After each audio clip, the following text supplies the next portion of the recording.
ऐसा क्या है कि रात 2 बजे आप लोग पहुंच गए सुप्रीम कोर्ट कि सीबीआई को हैंडओवर ना करना पड़े शाहजहां शेख को? क्या इतना बड़ा राज कौन सा जानता है कि ममता सरकार चाहती नहीं है कि वो सीबीआई के हाथ में आए?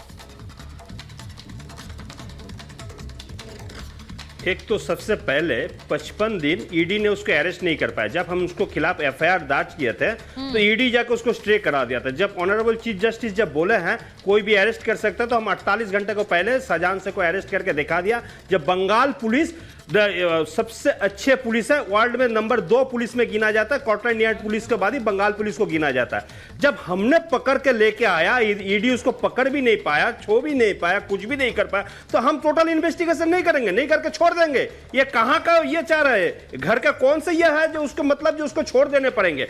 लेकिन सबसे ज्यादा सीबीआई ये केस क्यों लेना चाहते हैं, क्यों कारण है सीबीआई को लेने का कारण कि ये है जो ये केस को किसी भी तरफ से जुमलाबाजी करने के लिए तैयारी हो रहे हैं और कुछ नहीं है। और सबसे बड़ा कारण लालन शेख को भी संजय सरकार जी एक बात बताइए हत्या हो गया। मुझे एक बात बताइए, ईडी पर जो हमला हुआ, सुन लीजिए मेरा सवाल, ईडी पर जो हमला हुआ जिसका आरोपी है शाहजहां शेख, उससे पहले शाहजहां पर कोई केस थे?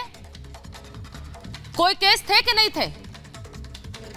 सुनिए, उसको पहले नहीं कोई केस थे कि नहीं थे? जरा सवाल का जवाब हो जाए। क्या थे ना नहीं थे वो उसको पहले कोई केस था? आप बोलिए आपका केस कोई केस नहीं था क्या? केस था? नहीं कोई केस नहीं था क्या? आप सबसे पहले आप बताइए कौन सा केस था? केस नहीं था, कुछ भी केस नहीं था और कुछ भी रेपिस्ट केस के कोई भी वहां पर जाके कोई एफआईआर नहीं किया था। अच्छा, तो आप ये कह रहे हैं, ठीक है आपकी बात मान लेती हूं, कोई केस नहीं था, तो ईडी पर हमले के बाद आपने 40 केस ठोक दिए। ईडी पर हमला हुआ तो आपने 40 केस ठोक दिए जिससे कि हम इसको यहाँ रख सके। ये 40 केस कब दायर हुए बता दीजिए मुझे जरा। 40 केस है शाहजहां शेख पर, किसने दायर किए, कब दायर किए, बताइए जरा। ईडी का जो आपने कहा ईडी पर हमले से पहले कोई केस नहीं था, यही कह रहे हैं ना? ईडी का जो आधिकारिक थे वो उसको ईडी का जो सुनिए ना, ईडी का जो अधिकारी वहां पर पहुंचे थे शाहजहां शेख के घर में, खुद ही भ्रष्टाचारी है। सुनिए मेरी बात, या तो ईडी पर हमले से पहले केस थे शाहजहां पर, और अगर केस थे तो उससे पहले आप लोग सो रहे थे, आप लोगों ने तत्परता क्यों नहीं दिखाई? और अगर केस नहीं थे तो ये 40 केस क्यों ठोक दिया अचानक से? ईडी का जो दोनों का जवाब दीजिए। नहीं, जो ईडी अधिकारी को शाहजहां शेख को घर में भेजा गया था, जो शाहजहां शेख को सिर्फ खुद ही एक भ्रष्टाचारी थे, उसको खिलाफ दिल्ली में एफआईआर किया था सीबीआई दफ्तर में, उसको खिलाफ जांच चल रहा था। उसी अधिकारी को शाहजहां मेरा इंटरेस्ट इस बात में नहीं है कि शाहजहां सीबीआई के पास जाए, वो सीआईडी के पास जाए, वो ममता सरकार के पास रहे, वो सीबीआई के पास रहे, इसमें मेरा इंटरेस्ट नहीं है। अगर उस पर आरोप है तो उन आरोपों की जांच भी हो और सजा भी मिले, मेरा इंटरेस्ट इसमें। लेकिन आप जिस तरह से शील्ड कर रहे हैं उससे सवाल उठ रहा है। श्वेता जी बताइए जरा, मैंने सीधा सा सवाल पूछा, इतने सारे केस अचानक धड़ाधड़, पहले अगर कोई केस नहीं थे तो केस क्यों नहीं थे? सुचारिता जी देखिए, संजय जी को शर्म आनी चाहिए। अभी जो केस ठोके गए हैं ना, वो तो ये केस है भी नहीं, रेप के एक भी केसेस एफआईआर तक नहीं लिए गए हैं। और संजय जी को चुल्लू भर पानी में डूब मरना चाहिए, क्योंकि टीएमसी की अपनी कार्यकर्ताओं ने इसके खिलाफ आरोप लगाए हैं, लेकिन फिर भी इनकी पुलिस ने कोई भी एक्शन नहीं लिया, एफआईआर तक दर्ज नहीं करवाया। ये जो जिस व्यक्ति की हम बात कर रहे हैं शाहजहां शेख, ये एक मजदूर हुआ करता था। आज देखिए उसकी इतनी जरूरत है कि जब इनकी पुलिस उसको पकड़ के लाती है तो वो सीना चौड़ा करके ऐसे चलता है जैसे कि एहसान कर दिया है उसने। 30 किलोमीटर दूर पर छुपा हुआ था, लेकिन 55 दिनों तक आप उसको गिरफ्तार नहीं कर पाए। गिरफ्तारी के बाद आपने उसके ऊपर 40 केसेस ठोके।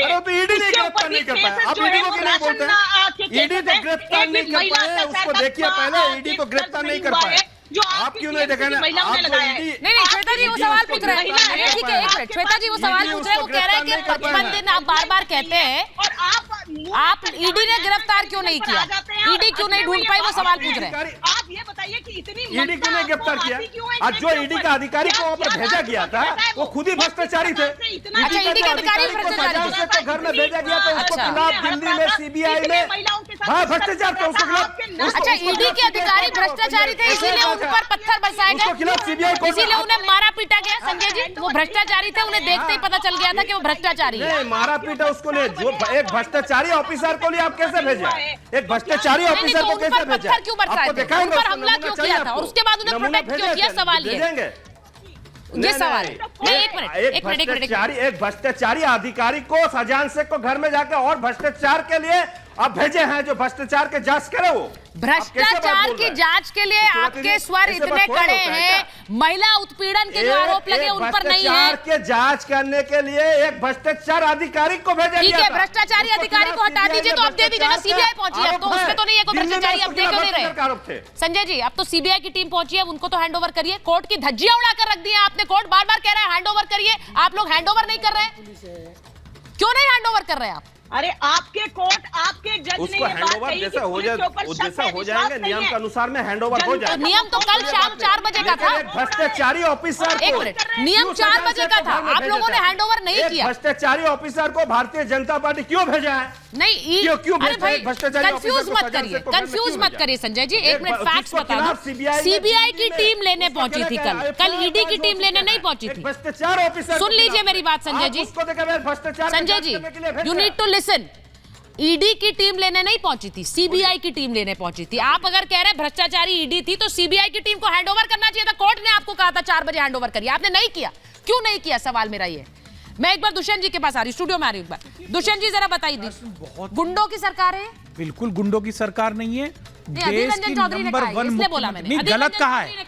अगर उन्होंने कहा है गलत कहा है, दीदी की सरकार नंबर 1 सरकार है। आपके नेता दीदी के राज में हमारा नेता कोई भी हो, अगर दीदी के बारे में दीदी की सरकार इतना अच्छा काम कर रही है पूरे देश में, मतलब कांग्रेस लीडरशिप को नहीं पता है बयान क्या देना, वो गलत बयान दे रहे हैं। देखिए सुनिए, सच्चाई को बोलने दीजिए, हमको रोकिए मत। दीदी का लॉ एंड ऑर्डर नंबर 1 है, देश में दीदी की पुलिस नंबर 1 है, और दीदी ईमानदार नेता है। दीदी के ऊपर भारतीय जनता पार्टी और उनके सहयोगी जो मेरे बराबर में बैठे हैं उनियाल जी, एक पैसे का आरोप नहीं लगा पाए। इसलिए ईडी के बहाने से, कभी सीबीआई के बहाने से, कभी शाहजहां शेख के बहाने से। अरे शाहजहां शेख का मामला है, एफआईआर दर्ज है, सीबीआई और राज्य पुलिस जांच करेगी, दोषी को सजा मिलेगी। लेकिन दीदी को बार बार टारगेट किया जा रहा है। उनकी छवि को आप वैसे तो धूमिल कर नहीं सकते, इस प्रकार से ऐसे अपराधियों के साथ में जोड़ के दीदी की छवि को धूमिल करने का भारतीय जनता पार्टी का ये प्लान एकदम से एक्सपोज हो चुका है। भाई उसमें तो आपके नेता भी शामिल है। अगर बीजेपी का प्लान है, साफ छवि है, अगर भाजपा उसको खराब करना चाहती है, कुछ नहीं होने वाला है। इसमें आप बीजेपी को ब्लेम क्यों कर रहे हैं? फिर तो अधीर रंजन चौधरी भी बीजेपी के नेता हैं क्या जी? अधीर रंजन चौधरी भी बीजेपी के नेता हैं क्या? उनका बयान मैंने आपको पढ़ के सुनाया। ये मेरा सवाल नहीं था कि गुंडों की सरकार है। दीदी का मुकाबला लॉ एंड ऑर्डर में पूरे देश की पुलिस नहीं कर सकती। बहुत अच्छी बात है, आप देख लीजिए, आप क्राइम रेट देख लीजिए, किसानों की आत्महत्या देख लीजिए। ठीक है, वह पश्चिम बंगाल सबसे नीचे है। पॉइंट पर बोलिए, सच क्यों नहीं कहेंगे हम? आप सच कह रहे हैं ना, लेकिन जो आधिकारिक रूप से जो अधिकृत हैं बोलने के लिए, वो ये सच नहीं कह रहे हैं। अधीर रंजन चौधरी अधिकृत है कांग्रेस पार्टी की तरफ से, वो लीड है, वो लोकसभा में उनका सम्मान है। नहीं तो उन्होंने क्या कहा है? हम भी भारत के नागरिक, गुंडों की सरकार है। संजीव जी, भारत के नागरिक, हमको भी सच्चाई कहने का अधिकार है। अच्छा एक मिनट